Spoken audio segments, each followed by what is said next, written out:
Sikhona ke lapho ke isikhathi lapho uzithola uphupha khona uphalaza.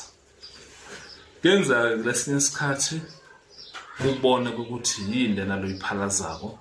Kuyenzeka lesinye isikhathi ungaboni kodwa kube nento lekukhombisa ukuthi ke uyaphalaza. Ukuphalaza mawulele uphupha kwenzeka. Leyo nto leyo inezincazelo eziningi ngokuhlukahlukana kwazo. Lesuke zikhomba simo sokuphila kwakho ukuthi sime kanjani. Kuphupha uphalaza kungakhomba ukuthi wena unesidliso lonaso lesiphelelwa ngamandla noma lekumele ke usikhiphe. Kungakhomba ukuthi kukhona into lebekade ikhona emzimbeni wakho seyaphupha seyiphelelwa amandla. Kungakhomba ukuthi kukhona into lebekade uyigcinile kuwena lento iyimfihlo. Usuzohamba lento uyikhiphe kube khona umuntu lomsharelako leyo nto leyo.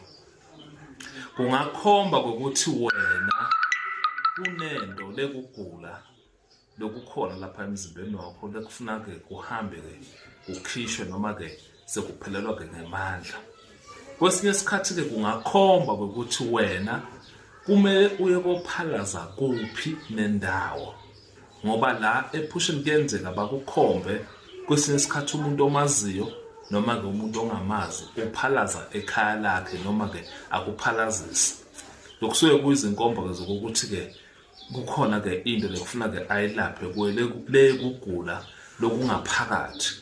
Isikhathi esiningi mawuphalaza usuke ukhipha into leyakhele ngaphakathi uyikhiphe iphumele ngaphandle. Ziningi indlela zokuphalaza, kuphalazwa ngeindlela eziningi nangezinto ezahlukahlukene okufaka phakathi imithi, okufaka phakathi iwash, okufaka phakathi noma ngabe yini. Kushiyane inkolelo yomuntu ukuthi yena ukholelwa ukuthi yini ezomsiza makaphalaza.